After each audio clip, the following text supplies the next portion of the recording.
Getting paid to be a musician is for a lot of people the ultimate dream job. I'd say interviewing one of your favorite musicians is a pretty close second. In this episode, I got to do just that when I sat down with Garrett Dutton, aka G-Love of G-Love and the Special Sauce. I'm Shelby Stanger, and this is Wild Ideas Worth Living. I'm going back to Boston. I think I'm losing my mind. I'm going back to Boston, driving on 95. With that New York girl, she ain't no friend of mine. I've been a big G-Love fan since I was in college. I heard his music all the time growing up, and when he played at Emory University, where I was going to school in Atlanta, Georgia, I was over the moon. At the time, not a lot of kids at my school totally knew who he was, but G-Love was always on the radio in San Diego, especially when he did that song with Jack Johnson, Rodeo Clown. What I love about Garrett Dutton is not only is he such a talented musician who's mixed from different genres, including hip-hop, folk, blues, rock, skate, and surf, but he's a pro. He's been making music and touring successfully for over 20 years. When I was 22 in 2002, I actually spent a year traveling on a tour bus as a music journalist. It was my first job right out of college for the Vans Warped Tour Festival. So it bought in my heart for musicians, especially ones who make songs I really love and ones who happen to do activities I like surfing. I always feel a little nostalgic when I get in a tour bus. So when Garrett came through San Diego on his latest tour and we sat down on his tour bus, it was a special treat. We talked not only about how he started playing music at age 8, but how he turned that into a lasting career in the industry and his advice to anyone who's a creative and wants to make it doing something they love. So I'm going back to Boston. I think I'm losing my mind. I'm going back to Boston, driving on 95. All right, I'm with Garrett in the tour bus. Welcome to Wild Ideas Worth Living. Thanks, Shelby. Thanks for having me. Thank you so much for coming on. I haven't been in a tour bus in a while, so it's a trip, but I love it.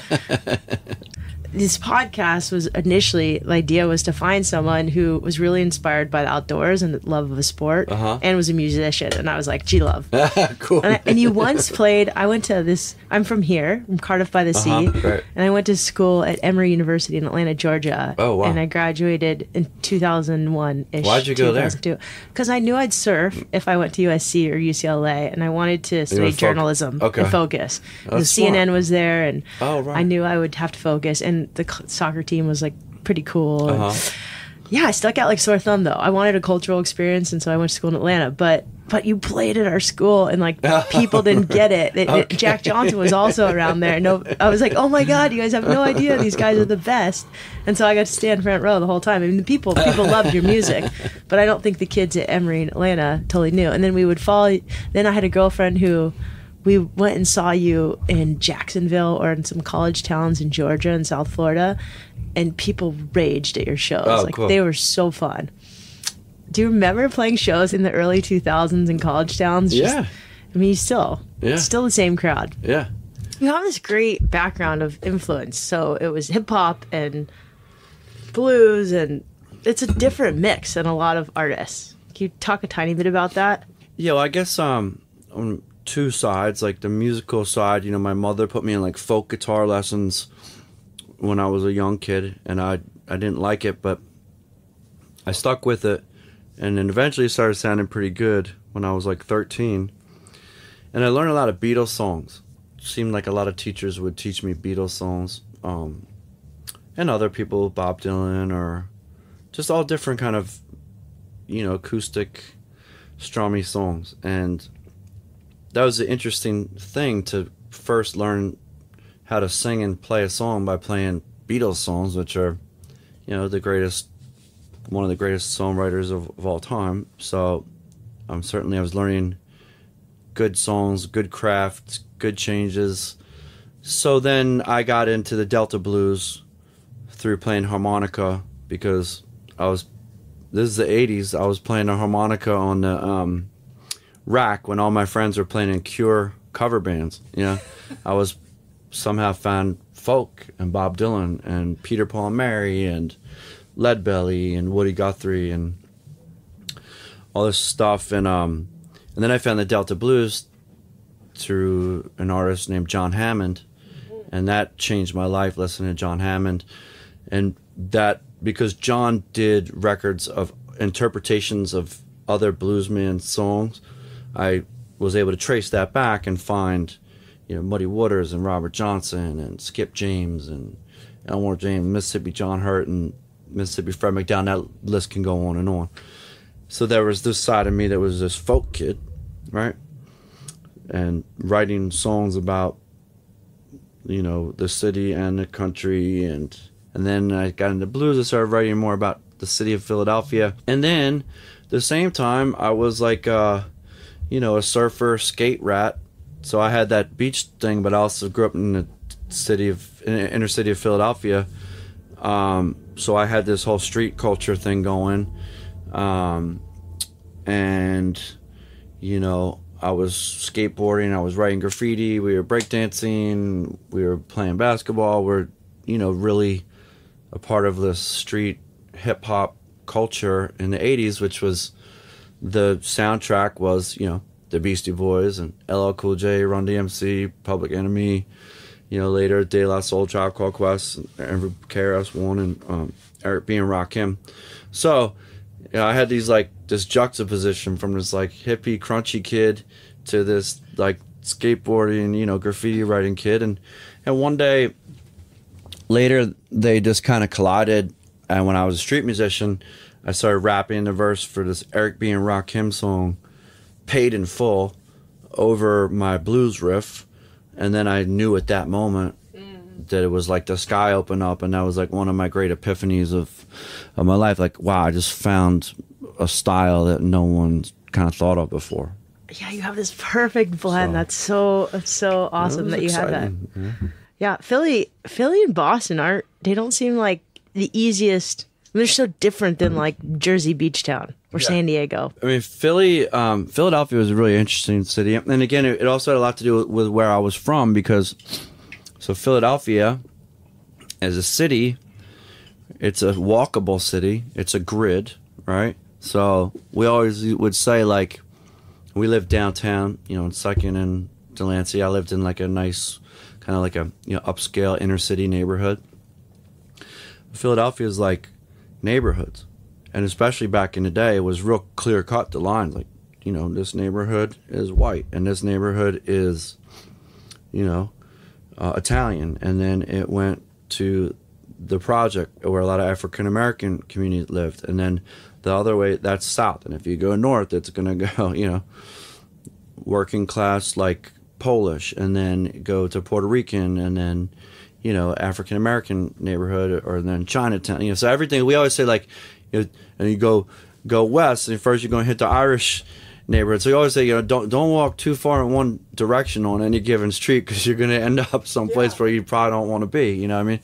And that was like real, but at the same time, that proximity was like a real melting pot. So I played in a basketball league, and that was, you know, I was like one of the only white kids in there, and that was the first time I heard the Beastie Boys. It was one of my friends said, put his headphones on, and they played this Beastie Boys song, Hold It Now, and then, you know, hold it now, hit it, and then and I was like, oh, that's so cool, what is that? He's like, yeah, it's the Beastie Boys, they're white just like you. And I was like, no, they're not, you know, because it was, especially then, it was like, you know, it was, hip-hop was like a really pure African American cultural music of those neighborhoods, and that's what it was. And like, you know, as like a white kid, like I love to listen to it, but you never thought of yourself, you know, being a rapper. But then one day it just kind of happened to me. But anyhow, Philly was unique because of that melting pot thing. A lot of ideas were stirring around, and, you know, the same, you know, just in a three, you know, there was 3 bands that came out of there that really took hip hop and spread it in a different way, and that was the Goats, who you might not know, but I'm sure you know the Roots. And, you know, we were all graduated the same year, grew up, you know, in different neighborhoods, you know, 10 blocks away from each other, whatever it was. So we were all the same age. So the Roots are interesting because they were, you know, black kids that wanted to recreate hip hop records that they love with live instruments because they were all art school kids. And that's what they did. So they, and before that, like, you see, hip hop was just, you know, 2 turntables and a microphone, right? Or a DAT and a microphone. And that was very specific. It wasn't meant to have a live band, but, you know, they did that. And then obviously you see where their career's going. And same thing for us. I was a white kid with a guitar, and my band's basically a garage band. And, you know, we were rock and roll, kind of blues, hip hop. And so, yeah, this was at a time when, you know, those 3 bands kind of blurred the lines. And then of course on the West Coast at the same time, Beck came out at the exact same time. So it was a generational thing where kids like me that grew up with the old school hip hop guys started taking it in different directions. But we were lucky because we were the first. A lot of it has something to do with timing, you know? Yeah, but I mean, it's cool that you did that and you broke ground. And today it's still super relevant. And what I love so much is that, well, obviously it's G Love, but love is such a big part of everything you do. Has it always been since you were a little kid? Like, were you sensitive? I'm just so curious. Yeah, I mean, I guess I was a sensitive kid. You know, sure. But it takes a lot for people who are at a high level to realize that they need to let go of their ego and let love sort of show the way. It's the hardest thing, I think. So much of the way we all act and interact with the world is ego driven, and that's kind of a natural, you know, thing. And of course it can be very helpful, and it can also be very, you know, harmful to your performance. And surely if you can let go of the ego, especially if you're, you know, in the position that we're in, you know, performing for the people. So it's a funny thing because music is inherently completely personal, and you spend your, you know, your young days as a teenager when you're learning to become a musician, you know, isolated and alone, and you're doing this for yourself, you know, without, at least for me, like without thinking about like, you know, was I going to be able to be on stage or anything, or I just was writing songs. And it's very, you know, it's sort of selfish, but thing. It's also selfless. Yes. And then when you're playing music, you have to first connect with yourself, right? You have to like connect with the people that you're playing with, and then you have to, you know, get that vibe out. So yeah, like I guess over the years I've become more thoughtful about, you know, what it is I'm doing. And I think like ultimately when I boil down like what my mission is every night is, you know, to connect with people and to make people happy and inspire them. And that's what I'm trying to do. Because if I wanted to play music just for myself, I could just be at home, you know. So this is not only a job for us, but it's my life's work and passion to be on stage, and I love it, you know. So yeah, it is all about the love, you know. It's so great. Really is. I know I'm actually friends with Eric from No Sara, and I know when you did his podcast, you talked about this mantra that you do before shows. Oh yeah. Do you still do that? I do, yeah. Could you just tell us a little bit about the mantra? Because I found it so inspiring that I started the last 2 mornings waking up and saying, I'm going to have a great day. I'm going to be really nice to myself. I'm going to go out with tons of energy. I'm going to send lots of love to everybody. And I'm going to give everything I have to my podcast. Nice. It's been a game changer. Yeah, I guess it's the same kind of thing. It's just kind of the, you know, power of positive thinking. But yeah, I just kind of like before the show, you know, I have a little routine, which, you know, basically we're coming up to it right now. Like after we finish this podcast, I'll do a quick sound check, and then I'll do a little VIP show, and then I'll come take, you know, get something quick to eat, and then take my little nappy poo, and then we all nap here before the show, the little disco nap to get ready for the night. The nap is like not just for little kids. No, I mean, it's I like to separate kind of the day from the night. And, you know, for us, everything gears up to, like, on a show day, the whole day gears up to that, you know, hour and a half, 2 hours on stage. So we want to have all our energy. So, yeah, I wake up from my nap. I meditate for 10 or 15 minutes. I do a vocal lesson over the phone with my teacher. What does that look like really quickly? Because I've been looking for vocal lesson? vocal lessons for a while. Well, my teacher's this woman, Donna Newman, and she's kind of this quirky older lady from New York. I mean, she's crazy, but she's... I love her. So she's crazy New York lady. One of a kind. You know, my friend Citizen Cope turned me on to her. He was doing lessons before every show, and I said, what?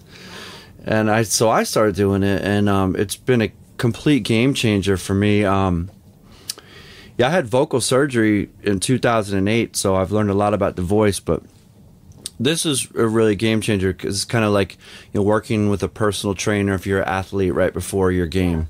And so we do a number of exercises, usually the same exercises, and we've been doing them for, you know, three years. So I've probably taken, you know, I don't know, 500 vocal lessons in the last 3 years. So what do? Do you go like me, or bumblebee? Well, I mean, like, yeah, like, you know, you start like, and then she's like, okay, you're in good voice, or, oh, what did you do last night? And then just a lot of different exercises, like, this is like the couper to a falsetto. It's like, la,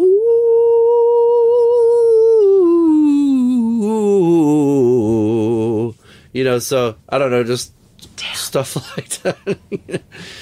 But yeah, it really helps. And then right before I go on, I have this. I guess it's more of an affirmation and a mantra, and it got kind of long over the years. But I video this. Yeah, you want me to say it? Yeah. All right. Well, like it's funny because I had it in my notes in my iPhone, and some of it got deleted, but I know most of it by heart. But it goes basically like, I feel happy and euphoric with joy to be playing music. My skills are practiced and on point. I feel seasoned and confident from years on stage. I engage the crowd and connect with them all. Tonight I play my greatest show ever. I let tonight be its own night, a great night, inspired in its own way.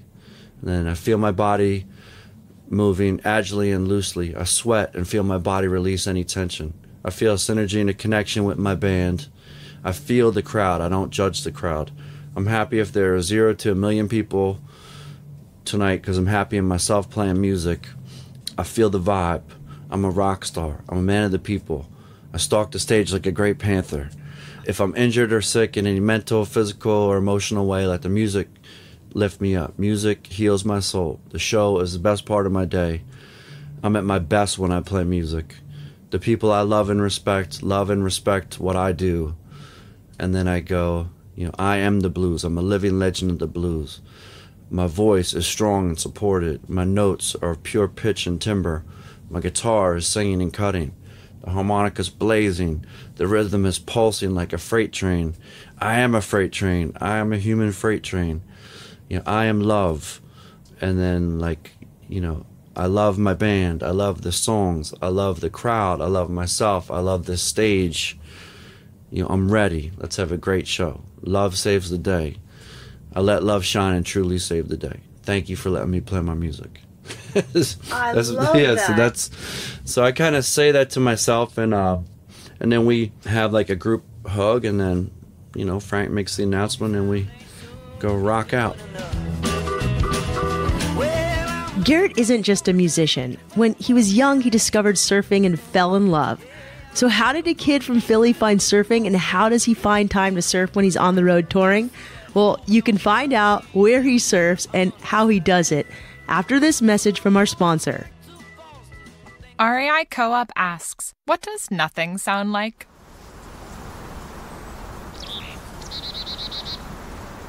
REI Co-op, helping you answer your outside questions outside. Find out at rei.com. How old are you now, can I ask? I'm 46. Oh, nice. Yeah. You're still young. And you started playing music when you were 8 years old. Mm-hmm. That's incredible. So you started with a guitar, and you were also a really good athlete. So I heard that you were a basketball player, but then you found skateboarding and surfing. Yeah. So how did surfing in particular stick? And like, how did you grew up in Philly? Yeah. So how did you find surfing? Well, you know, I was lucky enough. My parents, we had a beach house at the Jersey Shore in this town called Avalon, New Jersey. Yeah. And so, yeah, we grew up surfing there since I was a kid. like for any parents out there, like all this stuff that really shaped my world, I started when I was 8. Started playing guitar when I was 8. I started surfing when I was 8. I started playing basketball when I was 8. And those were kind of the 3 kind of pillars of... So your 3 loves. Yeah, my guitar, basketball, hobbies, and surfing. Know. And I don't like basketball; is too hardcore to play now. But surfing, I surf as much and as often as I can. And certainly, so how has surfing like affected and changed my life? Well, how did it first stick? I mean, there's always that moment where you... Right. But yeah, then let's talk about how it's changed your life.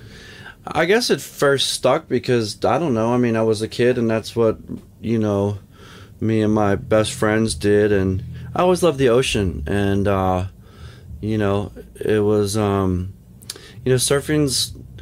If you play, I don't play golf, but I imagine it's a lot like golf. It's like, you know, you against yourself. No way. It's nothing like golf. Like you're in the ocean. There's dolphins. Like well, I just mean like the pursuit of like, you know, it's not like a team sport necessarily. Totally. It's like you and the ocean, and, you know, it can be very frustrating because, you know, some days it can be like you feel like the king of the world, and or just in one session you can feel completely like an idiot and humbled, and you can feel like a superhero. So it's one of those things that, and no matter how great you get or how bad you suck, there's always, you know, you're always trying to get better. You're never master. Yeah, you never like. I like recently, like I have a. I hope that no one takes offense to this, but my new line is that surfing is misery, because it's like the thing that it's like falling in love with, you know, someone that will never love you the same way that you love them, and it's like, you know, you can never quite get her. you know what I mean? That's like, so true. And but you obsess over it, like, you know. Here we are sitting, you know, within a stone's throw of the ocean, and you know, it's been raining, the waves are kind of sucky, and all my boys down here are like, no, don't go surfing, you know, the water's super dirty, you're gonna get a cold. I wouldn't recommend it while you're on tour. Okay. So, you know, I'm like miserable here because I got my boards in the trailer, I got my wetsuits, I want to go surf. Give your boards all underneath the tour bus. Yeah, and you know, can go tomorrow in the morning. I'm gonna go to Salt Creek tomorrow. Oh, that's smart. It'll be fun. So the idea of this podcast was to find someone who could talk about how surfing or whatever their sport was and music sort of collide. Yeah, so I mean, for me, it's been this unbelievable thing. Like, you know, of course, you know, so I grew up surfing, and I wrote a lot of songs and played a lot of guitar at my parents' beach house on the front porch. So, you know, I don't know, like those summertime vibes. I always like to sit outside and play, and I think just being in that beach community, which was like many beach communities, you know, we were shokos, summer locals, but we were pretty local. I mean, grew up there. Shokos, I've never heard that. Yeah. That's great. Okay. But it wasn't, you know, inherently like, I guess the closest thing I had to actually being literally music and surfing was I wrote a song called My Mom Was a Surfer. Mom Was a Surfer, and it's on this G-Love bootleg called G-Love in the King's Court. And it was about my mom, because my mom, you know, she also grew up surfing at the Jersey Shore, and there was this... Mom? Yeah, there's a picture of her, like, in, you know, in the 60s in a bikini, like, standing on the board, which I have the board still. It's like That's this really old rare log. for women to have surfed in that era. That was the era of Gidget. I know, but, like, there was some... But there weren't that many. Yeah, well, she was... Well, I mean, she... Your mom's a pioneer. Okay. Hell yeah. She definitely doesn't surf anymore, but I'll give her props. But Tell her I think she's a legend. Okay, so your mom was a surfer. Yeah. And you wrote about your mom.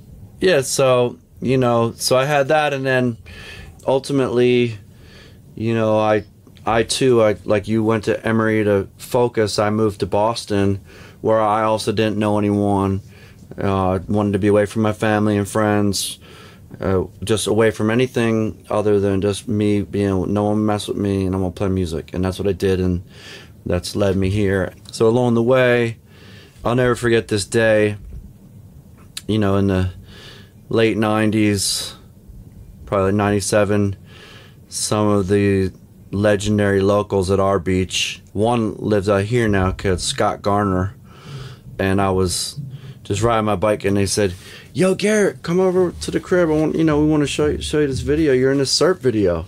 And I was like, "Oh my God, the coolest guys in town!" Because I was always kind of a kook, and they're like, and now like the best surfer in town was like, "Come over and watch a surf video because your music's in it." And I was like, What? "Yes." That's awesome. So we went to watch this video, and it was called 8, and it was a Malloy Brothers, Jack Johnson film, and they had basically put, it was like the whole soundtrack was songs from my first and second record.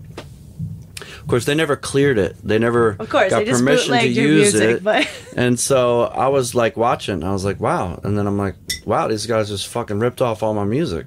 And so I was like, this is awesome. But I called my manager right after. I was like, yo, you got to call these people ripped off our music. So, of course, that was how we initially made contact with them, just saying, hey, you Like, ask used all our permission. music and you have to license it. And, well, they don't have any money, but they sent us a bunch of surf wax and On a Mission track top and leashes. And that started, and I didn't know it yet then, but that would lead a couple years later to out here in Cali. I was recording my 4th record in Malibu at Topanga. I was staying at Topanga Canyon Ranch Motel, and my good friend Scott Sowens, also from Avalon, became a great surf skate photographer over the years.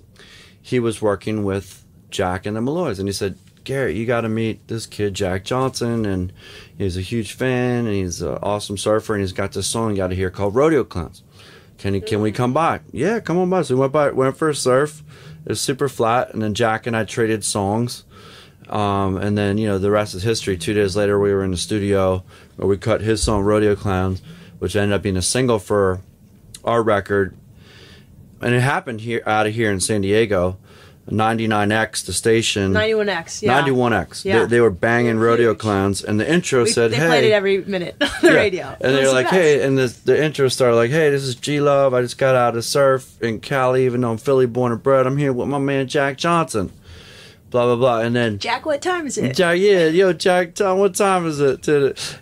So a couple years later, Jack made his record, and then they recognized the name, and then they spun it, and then it just went like wildfire. That's not a great term to use out here, but it spread. It spread like madness.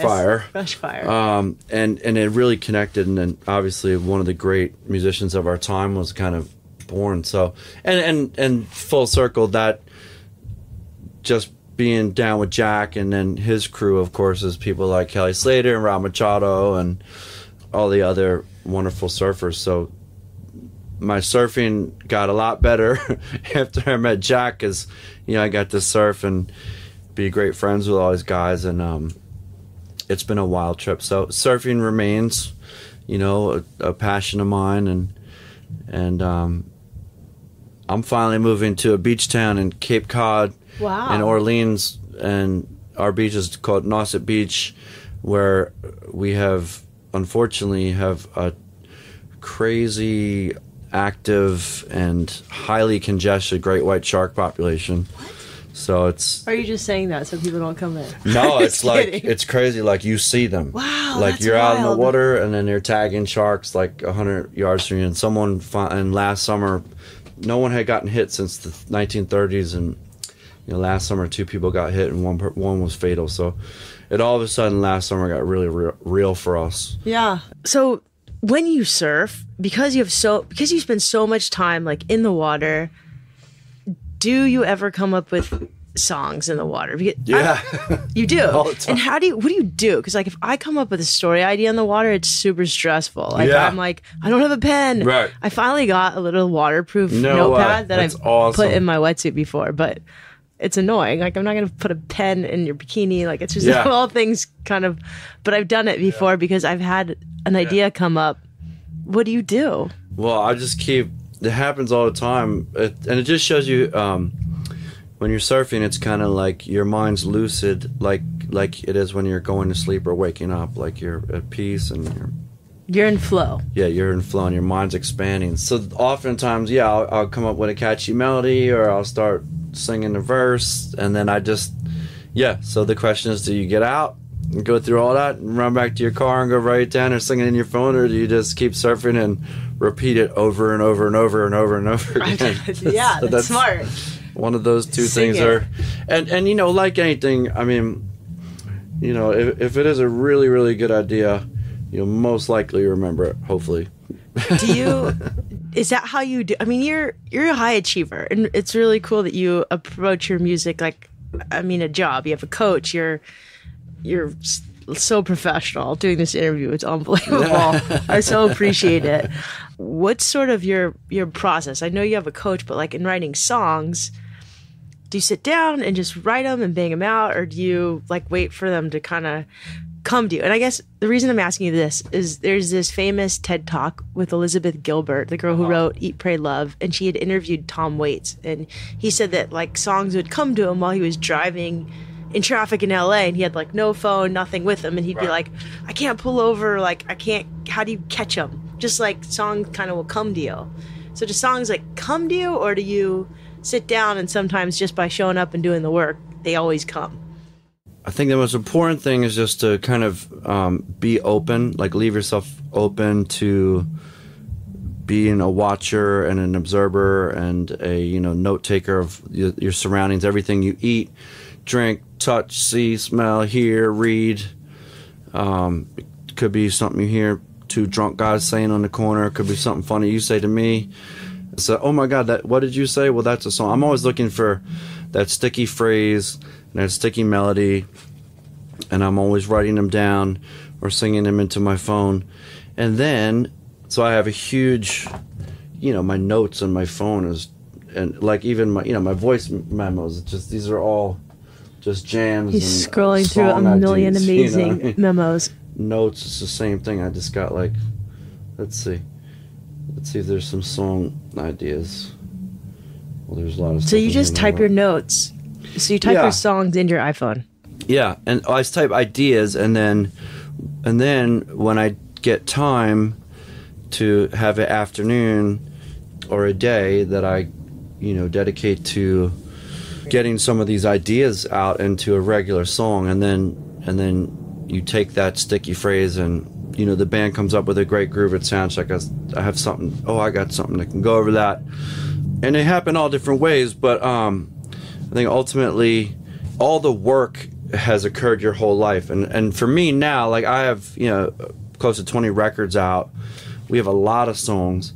I'm really 20 records. I mean, how many songs is that? Per, I mean, like 8 per song? Some are no, well, singles. that's if you were 12. going to say 10 to 14 songs on every record, so you know it's over 200 songs. So that's just stuff That's just that's published, out. yeah. You know, and then every record that you put out, you probably went in the studio with 20 songs or 30 or 50 songs. So, you know, a lot of songs. So I basically, two things. One is that if I'm making a song, if it starts feeling forced at all, or I don't feel it truly inspired, or I feel like I'm just doing this I'll just stop.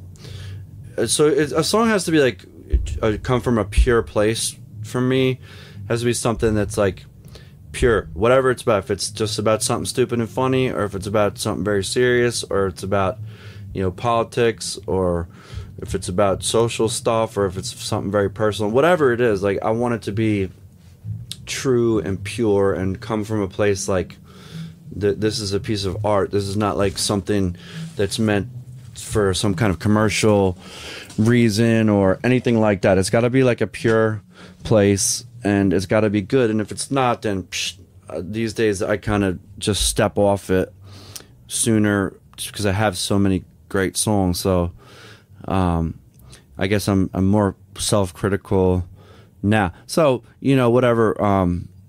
But songwriting is definitely like anything. It's something that you have to develop the craft and put in a lot of times. And this is early on. I would force myself to write and force myself to finish a shitty idea. And That's good. that's an important process too, just being able to focus and do that. But now I don't do that as much. Like I said, it's just got to be Well, now pure. you know it's going to be good, or you like. And so ultimately, like the best songs are easy because your whole lives leading up to that moment, and you've been working on your craft so that when you do get something great, it's like boom, and it should just flow and just blam, and there's this killer song.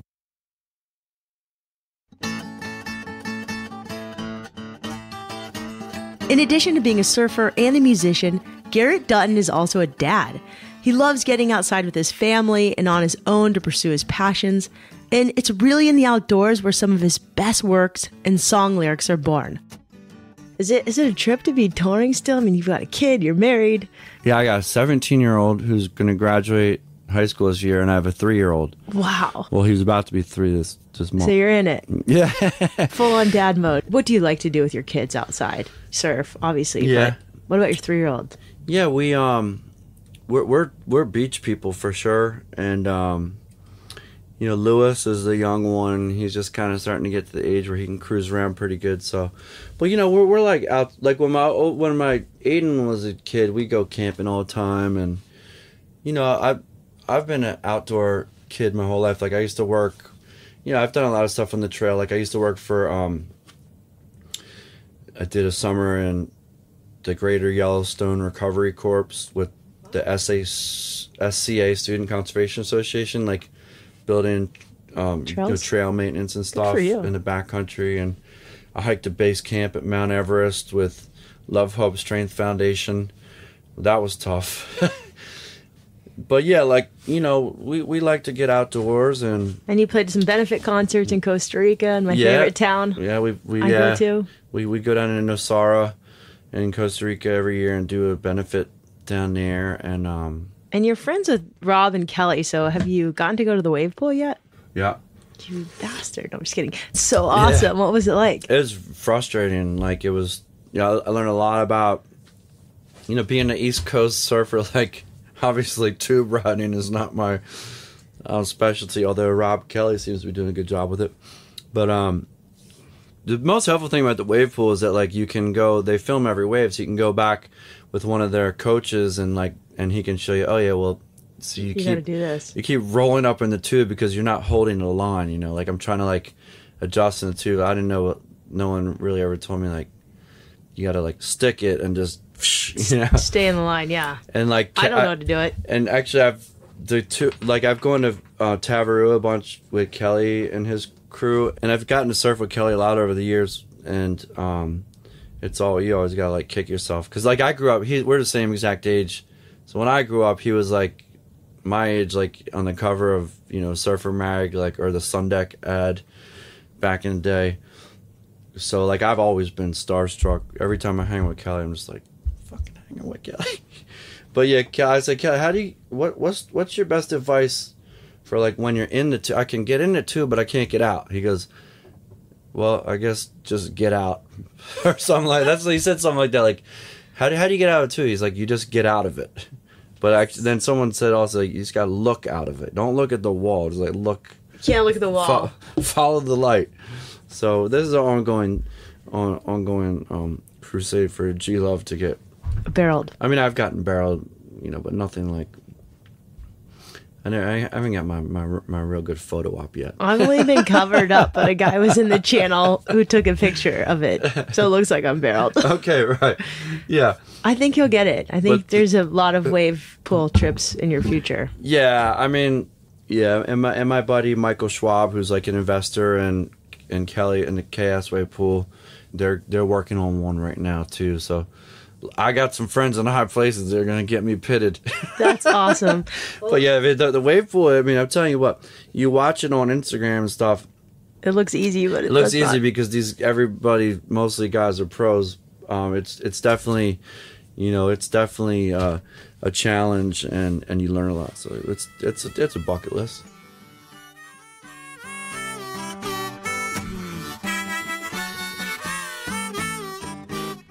Garrett might not have had as much surf success as he would have liked in Kelly's wave pool, but I've heard he's an amazing surfer. What's so great about Garrett is his attitude about success and failure in the music industry is incredibly healthy. He's not afraid to talk about failure. I think part of living wildly or pursuing a career at the highest level like you do it means you got to have some failures, or you know how to get over failure. Do you have any like stories about failure that you could share? Yeah, I mean, anything. I mean, I remember when we got dropped by Sony Records in 2001. That was like, that was a bad one. But then we had our biggest year on the road ever after that, so you had some hustle in you. And there's, I mean, I don't know, man. I've been doing this for so long now. Like, there's, we've had records that have gone out and really clicked, and I've put out records that I wasn't even happy with, and they've been like they did well, really popular. And then I put out records that I think are like a real achievement for myself and the band, and no one cares. It's interesting.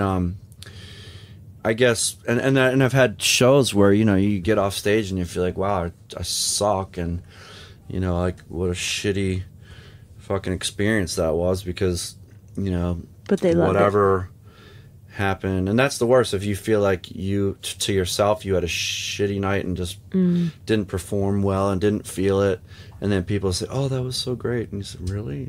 Were you listening? It sucked, So I mean, I think you have to try, like, not beat yourself up, and like it's a good thing about music. It's not like an NFL game where if you lose this game, you have all year to think about it. Like, we have a show most nights, so if we do have those bad nights, it's like, all right, the next night's going to be great. So I guess it's just perseverance. You don't give up, and try not to beat yourself up, and you try to just do as best you can, and you're only human. So if you have a night where you feel like terrible about it, you just fucking get up in the morning and dust it off and get another chance to do it. And so how have you had such a long career? It's really remarkable to see. The love, man. The love, yeah. So it is the love. Well, yeah, I mean, you have to love this, and you have to love it. Show up every night, and you have to show up whether you just got dumped by the girl you love, or your grandmom died, or your dog died, or any terrible things, or you're sick, or whatever it is. It's like, it's show business. Like, you're gonna have to get on stage and leave it all behind, and so there's a certain amount of, like, you have to show up, right? You have to show up for the big game every night, and then you have to have your shit together. On a business side, like, it's show business. No business, no show. So you have to have a certain amount of savvy on a business side, as I'm sure you do with anybody that you talk to, whether it's professional surfers or rock climbers or anybody doing anything to any degree of notoriety. Like, they're talented at what they do, but they also have their shit together. They show up, and that's a huge part of it. I think a lot of people... did you see Bohemian Rhapsody? Yeah. I think a lot of people now... I can only imagine what it would be like to be a rock star in front of, like, screaming fans. It seems like the most ultimate thrill. And I think that movie painted a really good picture of what the songwriting process could be like, and what is it like to be a musician or an artist and just having fans love what you make. Well, I mean, it's the best thing in the world, especially it's the best thing in the world when you're on point, and you've done the work and honed your craft, and, like, have it together, and then you go out and you make these people happy, and you give them this great joy and this great release, and you have it at the same time with them. So, and it's like this big, love fest, and it just clicks. And those are the best nights, when everybody gets wrapped up in this euphoric sensation, which music can bring to the community. And this will happen tonight because San Diego is a huge G-Love fan town. Yeah, man, it's going to happen tonight. Unless, I mean, yeah, it's going to happen. I mean, it's going to happen tonight. There's nights where, like I said, like every night when I wake up from a nap, I wake up in the morning, I'm going to have the best show of my life tonight. I say that every day, and that's my intention. And most of the time, you get a chance, and then you get a chance the next day to beat it. So that's where my head's at. So, of course, every night is different. You're going to take your lumps, and you're going to have off nights, like anybody has off days. But all in all, you just plow through it, and you give yourself to it. With a career spanning over 20 years, you might think Garrett would be a little jaded or negative, but he's one of the most positive musicians I've talked to. At the end of our interview, I got a private little harmonica riff from him, and then I even got to attend a small VIP set. Being a successful musician means working hard, but it doesn't mean you have to have a life full of craziness. You can have balance and a life filled with the things and people you love, just like Garrett's done. And I know it's taken a lot of work for him to do so. Thank you so much to Garrett for coming on the show, giving me some of your time on the tour, and for the private riff and music set that kept me pretty much grinning from ear to ear all day and all week. Also, thank you for your hot sauce. It's really hot and really good.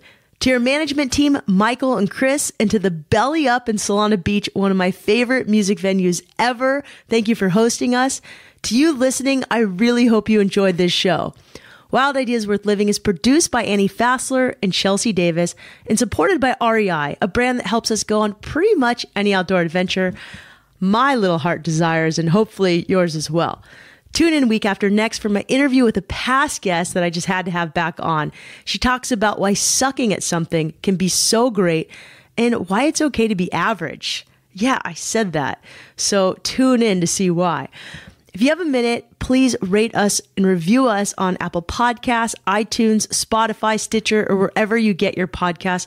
I love reading your reviews. I love that this show is making a small difference in the world and inspiring many of you to do more of what you love and hopefully to be kinder to yourselves and others.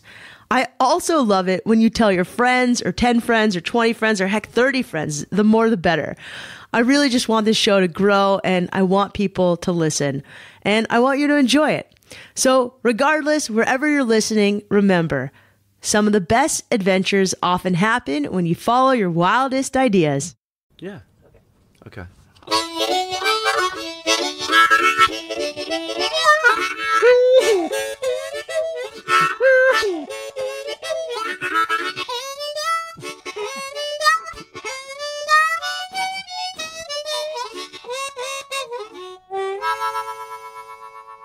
That was epic.